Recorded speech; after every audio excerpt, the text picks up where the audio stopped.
To wrap up the day, though, I have to say we have an extraordinary speaker. He is a theoretical physicist. He's a futurist. He's a popularizer of science. He's written 3 New York Times bestsellers, including The Physics of the Impossible, The Physics of the Future, and The Future of the Mind. I have several of those books on my bookshelf, and I've seen him speak, and he's an amazing guy. He's hosted many TV specials on the BBC, the Discovery Channel, the History Channel, the Science Channel, and probably a whole lot more than that. So please welcome Dr. Michio Kaku to the stage, please.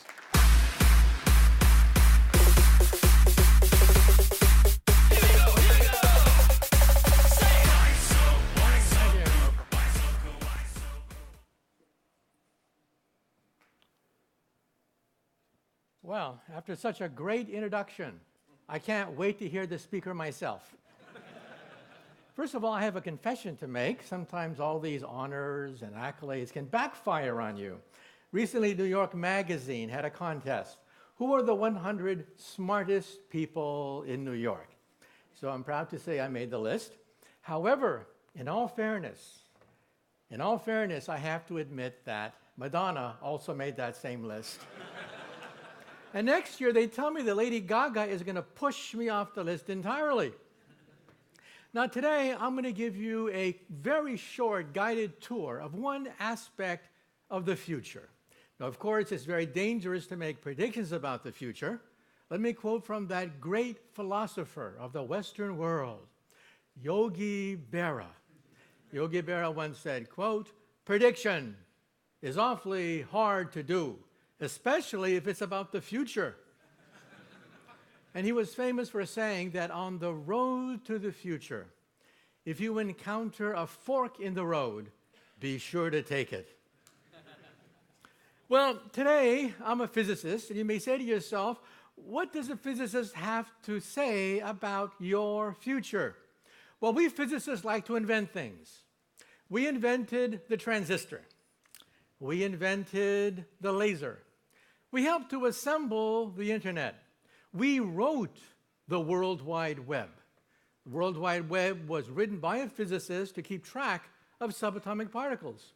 And don't forget, we physicists also invented television. We invented radio, radar, microwaves. In the hospital, we invented the X-ray machine and the MRI scan. And don't forget, we also invented the space program and the GPS satellite.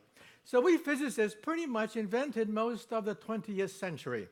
And we physicists love to make predictions. When we wrote the World Wide Web, one physicist predicted that the internet would become a forum of high culture, high art, and high society. Well, today we know that 5% of the internet is pornography. But that's because teenage boys log on to the internet. Just wait until the grandmas and grandpas log on to the internet. Then 50% of the internet could be pornography. Now, before I give you a guided tour of the future as told to me by 300 of the world's top scientists that I've interviewed, let me tell you a short cautionary story about predictions. Over 200 years ago, we had the Great French Revolution. And one day there were 3 gentlemen about to have their heads chopped off at the guillotine. There was a priest, a lawyer, and a theoretical physicist, just like me, about to have our heads chopped off. Well, they put the priest's head on the chopping block. And they asked him, "Do you have any last words before we cut your head off?" And the priest said, "Yes, yes."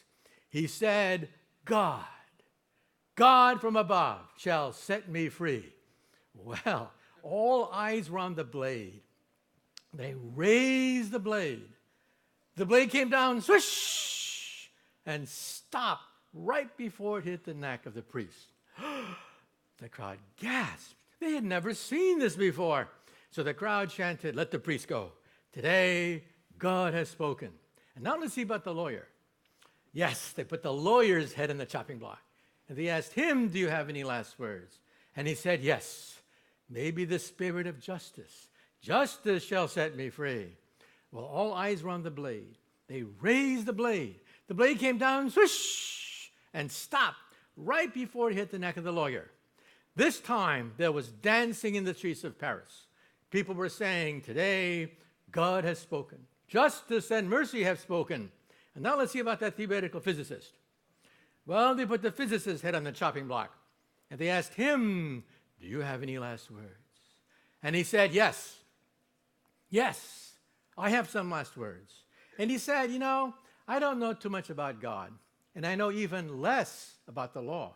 But I do know one thing. If you look up, you'll see that the rope is stuck on the pulley. And then he said, if you remove the rope, the blade should come down real good. Big mistake. Huge, big mistake. Well, the rope came down, the blade came down, and the poor physicist's head came down. And it just goes to show you that sometimes we physicists have to keep our mouths shut, talking about the future. But nonetheless, let us open the mouths of 300 of the world's top scientists that I've interviewed. In my book, Physics of the Future, New York Times bestseller, I talk about the future of medicine. I talk about artificial intelligence, the space program, what the internet will look like decades into the future. In Physics of the Impossible, I go 500 years into the future, where we might have time travel, we might have teleportation. And in this book, I answer the question of all questions, the question that has haunted philosophers for centuries. And that question is there intelligent life on the earth? And the answer is obviously no. Have you ever watched American TV? So, have you seen the last presidential election? No. Obviously no intelligent life on this planet. And then my latest book, which actually hit #1 on the New York Times bestseller list, I talk about the future of the mind. We physicists are now probing the nature of thought itself. And I'm going to be predicting the future of brain-computer interface. In the future, the internet will be replaced by BrainNet. We will send not just text, we will send emotions, feelings, memories on the internet. The movies, entertainment will be completely revolutionized. Teenagers will love it. Instead of putting those happy faces at the end of every sentence, they'll put memories of their first kiss, their first date, the senior prom. The internet will go crazy once we can do this, and we already have recorded the first memories in mice and also in monkeys. Next will be Alzheimer's patients. We'll be flooding memories of Alzheimer's patients so they know who they are, who their children are, where they live. This could be the future of the internet. Brain 2.0. In other words, the brain in the cloud. So let's talk about the past and now the future. The theme of my talk today is the fourth wave. The fourth wave of innovation. 200 years ago, we physicists worked out what is called thermodynamics. That made possible the steam engine. That made possible the locomotive. That made possible the Industrial Revolution. That was the first wave of wealth generation. 80 years after that, we physicists unleashed the power of electricity, magnetism, which gave us the electric revolution, light bulbs. All of a sudden, we had television, radio. That's a second wave. The third wave was when we physicists invented the transistor and the laser, and that set into motion the internet and the cyber revolution of today. The question for today is, what is the fourth wave? First wave was steam power, wealth generation beyond human imagination. Second wave was even bigger, the electric revolution.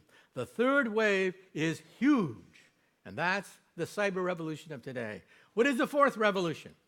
The fourth wave will be a combination of artificial intelligence, nanotechnology, and biotechnology. In other words, science at the molecular level. And the key to artificial intelligence, what will that be? I claim it will be the cloud. So we're going to talk about wealth generation from artificial intelligence, but what is the secret of artificial intelligence? Artificial intelligence will be in the cloud. So let's say a few things about robots. Robots today are pretty primitive, and we use them mainly for three things. Tasks that are dirty, dull, and dangerous. The 3 Ds. That's where robots are going to be for the next decade or so. Dirty, dull, dangerous job. But why? Why is artificial intelligence moving so slowly? Because 50 years ago, we scientists made a mistake. We made a mistake 50 years ago. Two mistakes. The first mistake was to assume that the brain is a digital computer. Huge mistake. The brain is not a digital computer. The brain has no programming. The brain has no CPU. The brain has no Pentium chip. The brain has no subroutines. Nothing.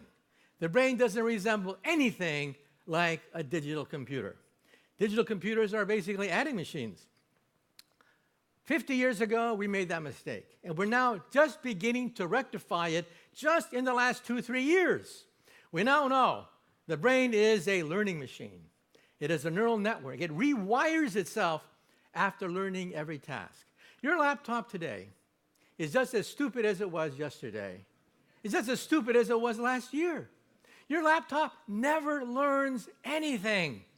But that's what your brain is. Your brain rewires itself after learning every task. What is that called?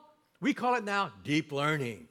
It's a buzzword now, but it should have been a buzzword 50 years ago when the basis for neural networks were first laid down and scientists rejected it, saying that's not the way to go. That was the first mistake. The second mistake that was made decades ago is to have artificial intelligence as a standalone object. Look at any science fiction movie. Look at the Terminator. You always have robots with the brain inside the skull. Huge mistake. We now know where the proper way to put the brain: in the cloud. Why have a standalone brain? Because then you're limited by the three-dimensional structure of a small object. Why not put the brain in the cloud? So in other words, the key to prosperity of the future is artificial intelligence. But what is the key to artificial intelligence? The cloud.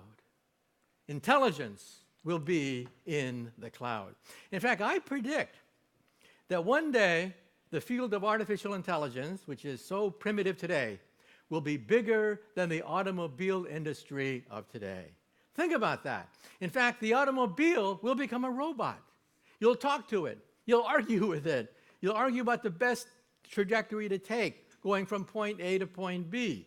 The automobile industry will become a subset of the artificial intelligence industry. There'll be thousands of workers employed in designing, maintaining, repairing, creating robots, bigger than the automobile industry of today. In fact, the first entry of artificial intelligence into your living room is not to have a mechanical butler or maid. It is intelligent agents. In other words, things like Watson. You're going to talk to it, and it will talk back to you. Let's say it's 4 o'clock in the morning, and you have a pain in your chest. Is it a heart attack? Do you call 911, wake up the whole family? Or is it the pizza you had last night? What are you going to do? In the future, you'll go to the wall, because the wall is intelligent, and you'll say, "Mirror, mirror on the wall, I'm going to talk to RoboDoc right now." Boom!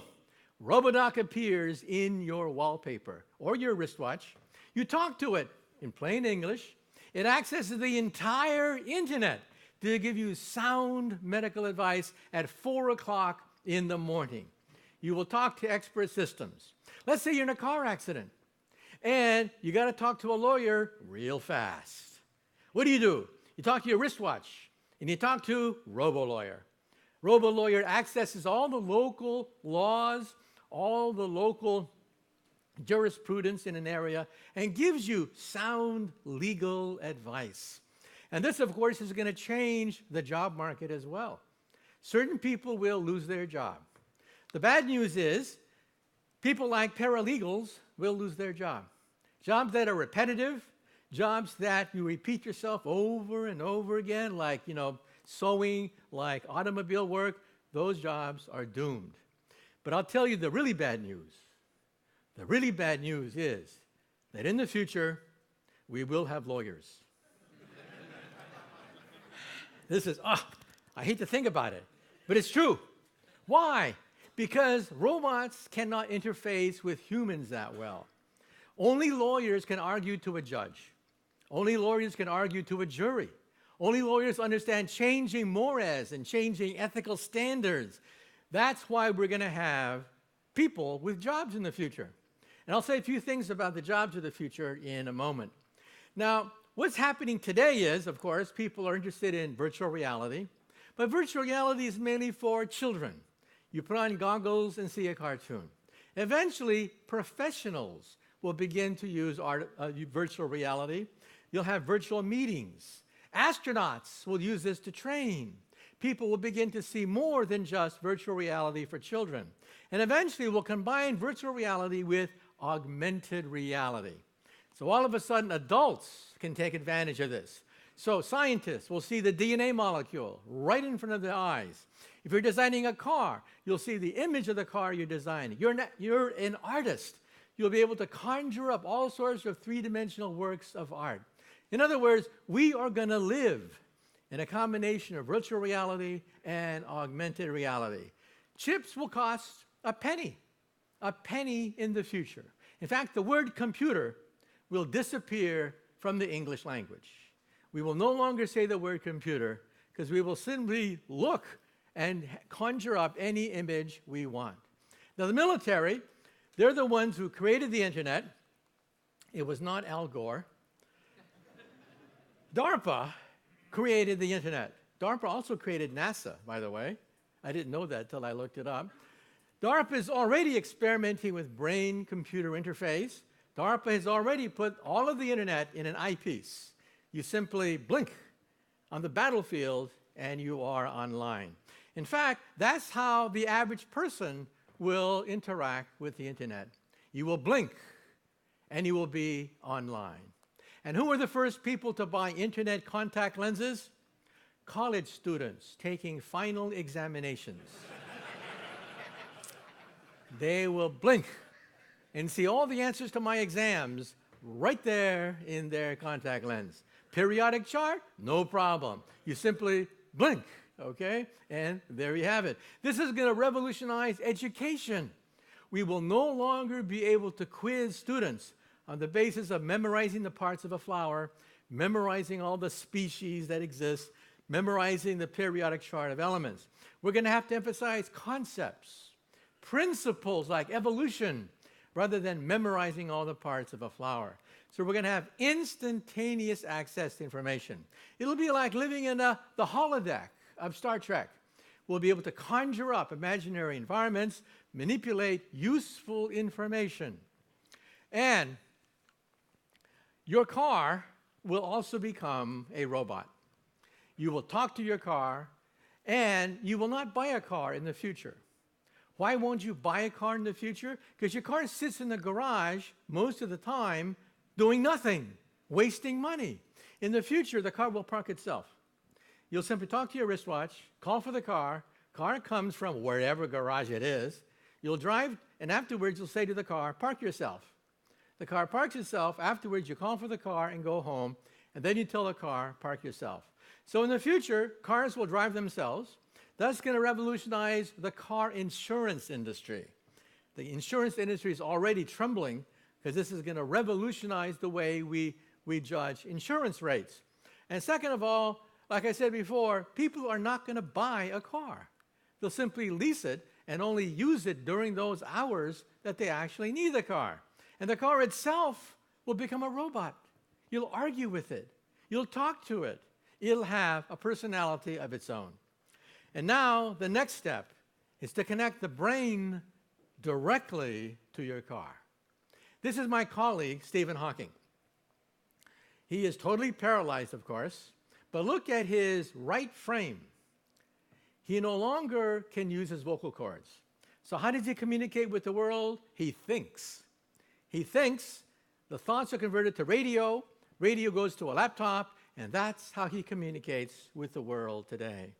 So in other words, already we can have toys, we can have sensors in the brain to allow us to communicate with the internet. On the bottom, by the way, is a picture from Japan. In Japan, you put on this helmet, these headband with two ears. these two ears respond to brain activity. At a party, if you meet someone who's very interesting, the two ears light up like this. When you meet someone who's boring, the ears go like this, like that. So in Japan, you always know if you're going to go home alone after a party. So in the future, we will simply think, and we'll be like Harry Potter. Just thinking, we'll be able to have telepathy, telekinesis. This is the future. The future of the internet is to be controlled by thought alone. By thinking, you'll be able to manipulate websites, dictate documents, send memories. And this is the brain because we physicists can use MRI scans to detect blood flow in the brain. Now, we can also put aside old wives' tales as a consequence of this. It's an old wives' tale that every parent believes. Every parent believes in their heart of hearts that teenagers suffer from brain damage. It's true. We put teenagers in a brain scan, and sure enough, blood does not flow properly to their prefrontal cortex. They cannot judge risks that well. Another old wives' tale is that everyone believes is that when a man talks to a pretty girl, he starts to act stupid. Absolutely true. Using brain scans, we can see that when a man talks to a pretty girl, blood drains from the prefrontal cortex, and he starts to act mentally retarded. We can measure this effect. Absolutely true. So now at Brown University, they've actually put a chip right on top of the brain, connected the chip to a laptop. This person can now control a wheelchair, surf the web, play video games, write emails to his parents. He is totally paralyzed. Think of all the people that have football injuries, automobile injuries, genetic injuries, whatever, who are paralyzed. And we are now creating exoskeletons for them so they can manipulate and become more or less like Superman or Iron Man. And who's funding this? The Pentagon. The Pentagon has all these wounded warriors from Iraq and Afghanistan. Here's Johns Hopkins University, where you now put sensors on these organs so you can feel. You can begin the process of feeling with your artificial organ. And guess what? At Duke University, you can now put a person into an exoskeleton who can initiate the soccer games in Brazil. This guy is a quadriplegic. At Duke University, they connected his brain to an exoskeleton. He kicked the football 2 years ago, initiating the World Cup games in Brazil, and he was totally paralyzed. So we're talking about digitalizing the human body. Brain-computer interface allows us to control the internet by thinking. You'll drive a car by thinking. You'll dictate whatever you want by thinking. And in fact, this could be the future of the space program. Here's Asimov the robot connected to a human, and the human is dictating the motion of Asimov. This could be the way we'll colonize the moon. In 1 second, we can actually communicate with the robot on the moon. So the robot is your avatar. It has eventually will have all your sensations, and you'll be just like Asimov walking on the moon. So Iron Man is not such a science fiction story anymore. In fact, the next big leap is to upload memories. This is Arnold Schwarzenegger in the movie Total Recall, where memories are uploaded into his mind so that he can enjoy the vacation that he never had. But the question is, can we do it for real? And the answer is yes.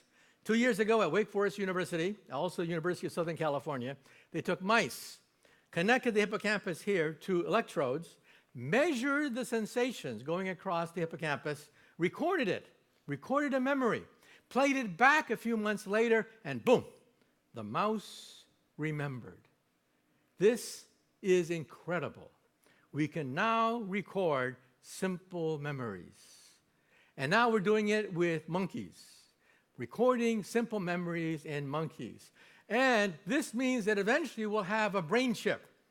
We'll have a memory chip where you push a button and memories come flooding into your mind. Think about this. This is something like out of the Matrix, where reality itself was uploaded into the mind of Keanu Reeves. By the way, let me ask you a question. I've talked too much. Let me ask you a question. Late at night, just before you go to bed, have you ever had that weird feeling that maybe life is an illusion? Have you had that weird feeling that maybe you're the only real person and everything else is an illusion uploaded into your mind? I mean, come on, be honest. Raise your hand. How many people have ever had that feeling? Oh my God, you're crazy. Holy mackerel. All these crazy people in the audience. I mean, how can that be? You guys can't have reality uploaded into your mind. You're not the only one in the universe. Why? Because I'm the only one in the universe. You realize I'm in bed right now? I'm just about to go to sleep. I'm just dreaming that I'm being here at Rackspace before the world's leading experts in cloud technology. I mean, give me a break. Okay, and also, by the way, we can also photograph a dream. This was once considered preposterous. It was the stuff of fantasy and science fiction. Leonardo DiCaprio was in a movie. Everyone laughed at that movie. Record a dream. We can now do it. At Berkeley, University of California at Berkeley, where I got my PhD so many years ago, we brain scanned the brain on the left into 30,000 pixels. Each pixel represents blood flow in the brain. And then a computer analyzes 30,000 pixels and prints out a picture of what you were thinking. On the upper left is Steve Martin. Below Steve Martin is a picture created by a software program that analyzes blood flow at 30,000 points in a living brain. And then when you fall asleep, it keeps on going and prints out, very crude. I saw pictures of it, very crude. But nonetheless, the fact that we can even talk about this is amazing. So we're talking about BrainNet. We're talking about one day the mind directly communicates with the internet. You will mentally access the cloud. You will mentally be able to do all the things that you see Harry Potter do by thinking about it. And the key to this is the Connectome Project. The Genome Project, of course, changed the face of medicine. However, the next big genome project is the Connectome Project. It is a $1 billion program to map the entire brain. Think about this, to map the entire brain. That's the next genome project. Optogenetics allows us to map the pathways of the living brain. And what happens if you map the human brain? Well, when you die, your map lives on after you. So in some sense, you become immortal. This is called digital immortality. Wouldn't it be great to go to the library and take out a book of Winston Churchill, push a button, and boom, there's Winston Churchill talking to you. A three-dimensional hologram with all the memories, all the quirks, personality traits of Winston Churchill. I wouldn't mind talking to Einstein. I wouldn't mind having something like this. And then people say, come on, I mean, who wants to be inside a computer, living your life inside a computer? Isn't that boring?